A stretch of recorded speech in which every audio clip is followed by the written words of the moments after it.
அம்மானாலே எனக்கு புஸ்தகங்கள் தான் ஞாபகம் வருது.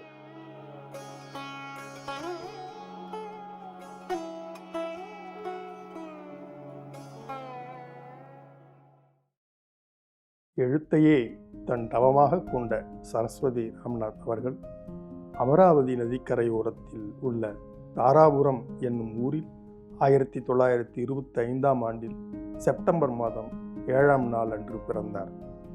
அவருடைய பெற்றோர் விஸ்வநாத ஐயர், நாமகிரி அம்மாள். மருத்துவராக பணிபுரிந்து வந்த விஸ்வநாத ஐயர் காந்தியடிகளின் பாதையில் தம் வாழ்க்கையை அமைத்து கொண்டவர். விஸ்வநாத ஐயரின் குடும்பம் கதர் அணிவதையும் இந்தி மொழி கற்றலையும் பாகுபாடு பாராது சமூகத்தில் அனைவரோடும் சமமாக பழகுவதையும் தேர்ந்தெடுத்து கொண்டது. தந்தையின் வழியில் சிறுமியாக இருந்த சரஸ்வதி கதராடை அணிந்து எளிமையான வாழ்க்கையை தேர்ந்தெடுத்து கொண்டார். 5ஆம் வகுப்பு வரை மட்டுமே அவருக்கு பள்ளிக்கல்வி கிடைத்தது. அப்போதே அவருக்கு வாசிப்பு பழக்கம் ஏற்பட்டிருந்தது. பள்ளி செல்ல முடியாத குறையை அந்த பழக்கத்தின் வழியாக அவர் கடந்து வந்தார். எதிர்பாராத விதமாக அவருடைய தந்தையார் மரணமடைந்ததும் நிறைமாத கர்ப்பிணியாக இருந்த தன் விதவை தாயாரையும் இளம் சகோதரனையும் கவனித்துக் கொள்ள வேண்டிய பொறுப்பை அவர் ஏற்றுக்கொள்ள வேண்டியிருந்தது. காவல்துறையில் பணியாற்றிய ராமநாதன் என்பவருக்கும் சரஸ்வதி அவர்களுக்கும் 1941இல் திருமணம் நடைபெற்றது. சரஸ்வதி ராமநாத் அவர்களுடைய குடும்பம் தாராபுரத்திலிருந்து சென்னைக்கு குடிபெயர்ந்தது. சென்னை வாசம் சரஸ்வதி ராமநாத் அவர்களுக்கு பல புதிய வாய்ப்புகளை வழங்கியது.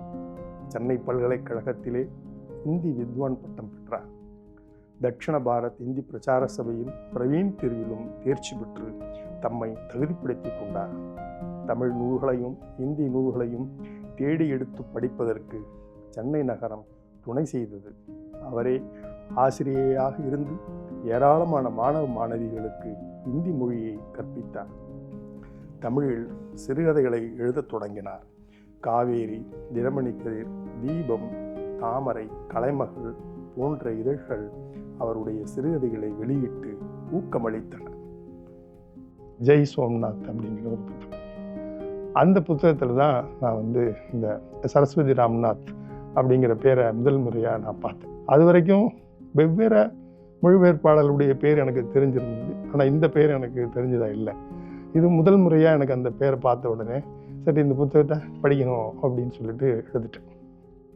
அம்மாவே ஒரு புஸ்தகம்னு நினைக்கிறேன் நான். அது ஒரு காவியம்.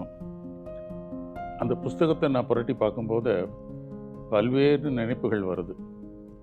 முக்கியமாக என்ன தோன்றுதுன்னா அம்மாவோட எழுத்து ஆர்வம். எழுத்து அவளோட ஒரு மூச்சுன்னு நினைக்கிறேன். எப்போ இருந்தாலும் பேனாவை கையிலே விடமாட்டா. பல்வேறு பிரச்சனைகள், பல்வேறு எதிர்பார்ப்புகள், பல்வேறு வேலைகள் இருந்தாலும் சமையலை முடிச்சுட்டு வீட்டு வேலையை கவனிச்சுட்டு குழந்தைகளை கவனிச்சுட்டு ஒரு ஓரத்தில் ஒரு பலகையை வச்சுட்டு எழுத ஆரம்பிப்போம். 1 மணி நேரம் 2 மணி நேரம். அதே இது ஒரு ஆன்மீக செயலாக நினைச்சாலோ என்னவோ, அது எழுத்தே ஒரு வேள்வியாக நினைச்சாலோ என்னவோ. ஸோ 1 or 2 hours எழுதிண்டே இருப்போம். வெளி உலகத்தை பற்றி அப்போ அந்த 1 or 2 hours ஒன்றும் அவருக்கு தெரியாது. அந்த ஒரு எழுத்தில் இருக்க ஒரு ஆர்வமும் அந்த ஆர்வத்தினால வந்த ஒரு வேகமும் உத்வேகமும் இட் இஸ் ரிமார்க்கபிள். இந்த எழுத்து மூலமாக வேறு ஏதாவது பண்ண முடியுமான்னு அம்மாவுக்கு ஒரு தோன்றினது ஒரு காந்தியவாதத்தினால்தான் வந்தது. ஏன்னா எங்கள் தாத்தா ஒரு காந்தியவாதி, ஒரு டாக்டர், சின்ன வயசுலேயே போயிட்டார். அந்த ஒரு காந்தியவாதத்தில் உணர்ந்தவங்க எப்படியாவது டிரான்ஸ்லேஷன் மூலமாக, மொழிபெயர்ப்பு மூலமாக நம்ம தேசத்தை இணைக்க முடியும்னு நினச்சாங்கன்னு நினைக்கிறேன். ஸோ டிரான்ஸ்லேஷனில் ஃபுல்லாக கவனம் செலுத்த ஆரம்பித்தாங்க. ஃபஸ்ட்டு கவிதை எழுதுவாங்க, கதை எழுதுவாங்க. டிரான்ஸ்லேஷன் ஆரம்பித்த அப்புறம் ஃபுல்லாக டிரான்ஸ்லேஷன் தான் பண்ணிகிட்டு இருந்தாங்க. அவர் மொழிபெயர்த்த சிறுகதை உடனடியாக பிரசுரமானது. அது கொடுத்த உற்சாகத்தின் விளைவாக அவர் பல படைப்புகளை அடுத்தடுத்து மொழிபெயர்த்தார். இந்தி மொழி இலக்கியத்தை மட்டுமின்றி இந்தியில் வெளிவந்திருக்கும் வங்காளம், பஞ்சாபி, மராத்தி, அசாமி, காஷ்மீரி போன்ற பிறமொழி இலக்கியங்களையும் தமிழுக்கு கொண்டு வந்தார். இந்தியை ஒரு ஊடக மொழியாக கொண்டு ஏராளமான இந்திய மொழி இலக்கியங்களை தமிழுக்கு மொழிபெயர்த்தார். இந்தியிலிருந்து தமிழுக்கும், தமிழிலிருந்து இந்திக்கும் என மொழிபெயர்ப்பில் தொடர்ச்சியாக தன்னை ஈடுபடுத்தி கொண்டாலும் சரஸ்வதி ராமநாத் தன் சொந்த எழுத்து முயற்சிகளிலும் தொடர்ந்து ஈடுபட்டு வந்தார். கதக்ங்கிற ஊரில் இருக்கிற சமயத்தில் முல் அப்படிங்கிற கதை, அதுக்கு 87 இலக்கிய சிந்தனை பரிசு கிடைச்சது. இலக்கிய சிந்தனை விருது பெற்ற கதையை இந்தியில் மொழிபெயர்ப்பதற்காக அனுமதி கேட்டு சரஸ்வதி ராமநாத் ஒரு கடிதம் எழுதியிருந்தாங்க. நான் எந்த பேரை பார்த்து ஆனந்தமாக நான் படிக்க ஆரம்பித்தனோ அவங்களே என்னுடைய கதையை மொழிபெயர்க்கிறதுக்கு ஒரு அனுமதி கேட்டு வந்திருக்கக்கூடிய கடிதம் எனக்கு ரொம்ப மிகப்பெரிய ஒரு மனமகிழ்ச்சியை கொடுத்தது. அதுக்கப்புறம் அந்த கதை சமகாலீன பாரதிய சாகித்ய அப்படிங்கிற இந்தியன் லிட்ரேச்சனுடைய ஒரு இந்தி பத்திரிகைகள் அது வந்தது. அப்புறம் அந்த பத்திரிகை எனக்கு அனுப்பியிருந்தாங்க அவங்க.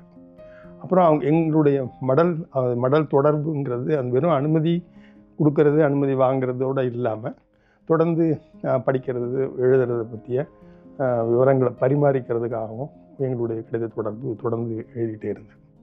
இந்தியாவின் முக்கியமான நதிகளான கங்கை, காவிரி, யமுனை ஆகியவற்றை பற்றியும் உலக நாடோடி கதைகள், இந்திய நாடோடி கதைகள், பிரெஞ்சு நாடோடி கதைகள் என பல சுவாரஸ்யமான நூல்களையும் எழுதி வெளியிட்டார்.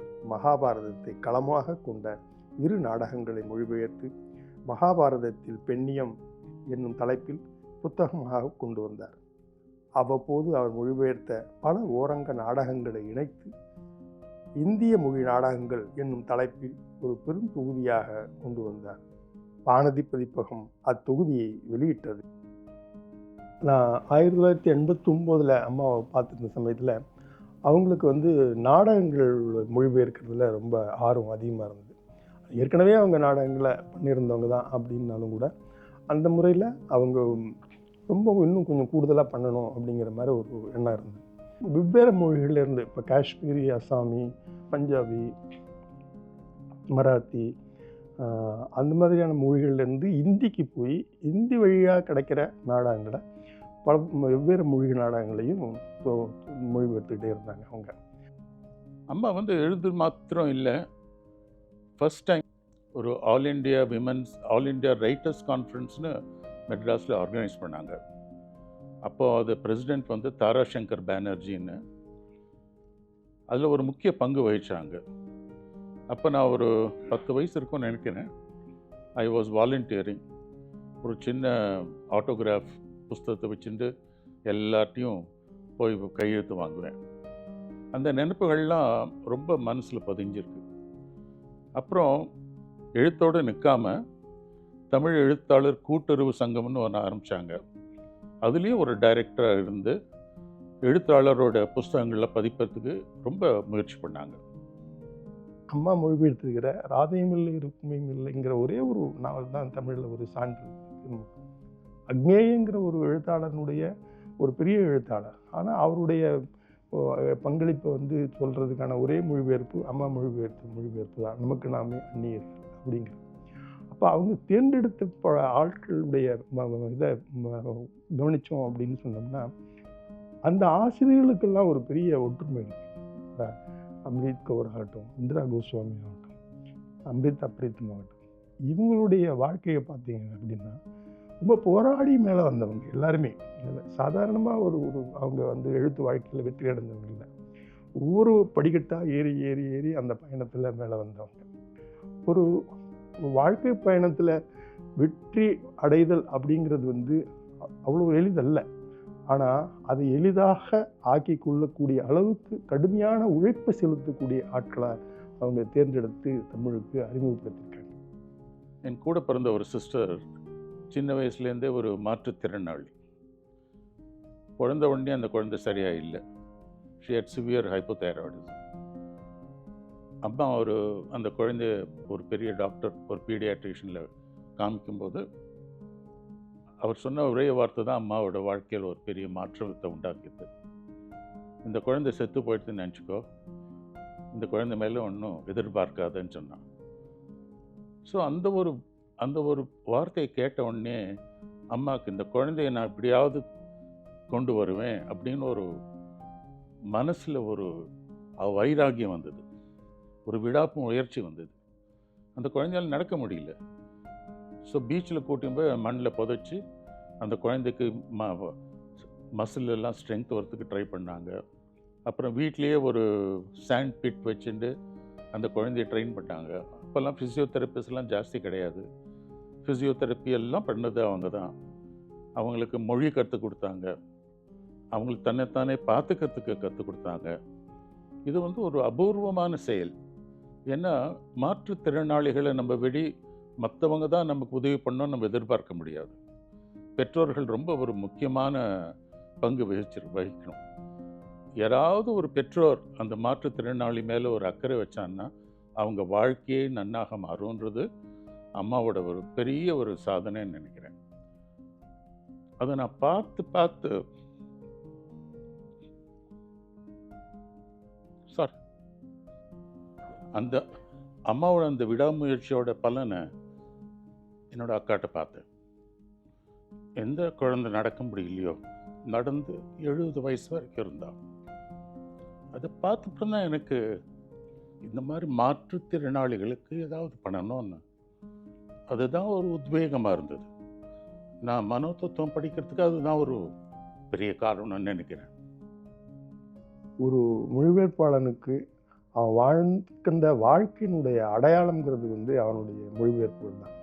இந்த மண்ணில் வாழ்ந்திருக்கிறோம் அப்படிங்கிறதுக்கான ஒரு அடையாளம், இந்த மண்ணுக்கு நாம் ஏதாவது திருப்பி செய்யணும் அப்படிங்கிற ஒரு நன்றி கடன் எல்லாமே அந்த மொழிபெயர்ப்பில் தான் அடங்கியிருக்கு. அதனால் வந்து அதை புறக்கணிக்கக்கூடாது, அதை செய்யணும் அப்படின்னு அவங்க சொன்னாங்க.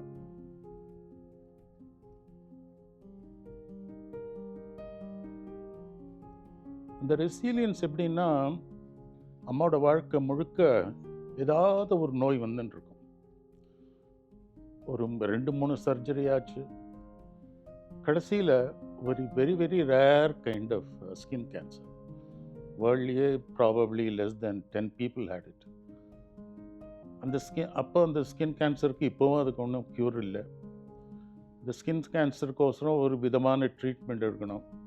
அந்த ட்ரீட்மெண்ட்டுக்கு டெய்லி போய் அந்த மருந்துகள்லாம் எடுத்துகிட்டு வரணும். அதனால் அவங்க உடம்புலையும் நிறைய மாற்றங்கள் உண்டாச்சு. ஆனால் அந்த ட்ரீட்மெண்ட் போயிட்டு வந்துட்டு வீட்டில் வந்துட்டு எழுத தொடங்குவாங்க. அப்போ என்ன எழுதினான்னா, இந்த பிரேம்சந்தோட கோதான், இப்படியாவது அது ஒரு பெரிய நாவல், அதை எப்படியாவது முடிக்கணும்னு இந்த நோய் பாதிப்புகளுக்கு உள்ள அதை பற்றி சிந்தனை இல்லாமல் கடைசி வரைக்கும் முயற்சி பண்ணி அதை பப்ளிஷ் பண்ணணும்னு அவளோட வாழ்க்கைக்கு அப்புறம்தான் அது பப்ளிஷ் ஆச்சு. அது ஒரு பெரிய விடாமுயற்சி, ஒரு சாதனைன்னு நான் நினைக்கிறேன். சரஸ்வதி ராமநாத் இல்லை அப்படின்னு சொன்னால், இல்லை சரஸ்வதி ராமநாத்தினுடைய தொடர்பு எனக்கு உருவாகலை அப்படின்னு சொன்னால், நான் ஒரு மொழிபெயர்ப்பாளனா கண்டிப்பாக உருவாகி இருக்கிறதுக்கான வாய்ப்பே கிடையாது. இதெல்லாம் இப்போவும் எங்கள் அம்மா கூட தான் இருக்காங்க. அம்மா சின்ன வயசில் இருந்த சேர் தான் அது தினமும் பார்த்துட்டுருப்பேன். அது ஒரு இன்ஸ்பிரேஷன்.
அம்மாவோட கவிதைகளை படிக்கணும்னு நினைக்கிறேன். முதல் கவிதை என் உயிர். தீந்து கருகவில்லை, அழியவில்லை, வெண்தணலிலும் புயலிலும் என் உயிர். மின்னல்கள் மோதின, அலைகள் மலராகின, புயல்கள் வீசின, அவை புழுதியாகின, வேரும் புழுதியும் என் அகத்தே நிரம்பின. ஏன் நானே அவைதானே? கார் இருளில் நீர் மங்கி குளிர்ந்து கண்ணீரில் புன்னகை மலர்ந்தது. மீளா வேதனையில் வரம் பெற்று விட்டேன். இனி வழி நடக்க ஏன் தயக்கம்? இதுதானே என் மூச்சு. துன்பத்தைக் கண்டு நான் தயங்கவில்லை. கரை காணா கடலிலும் அமிழ்ந்தே போகவில்லை. குமுறி எழும் கடலைக் கண்டு அஞ்சுவதில்லை. ஆனால் கண்ணீரில் நான் ஆழ்ந்தே போனேன். ஏன் அதுதான் என் வாழ்வு.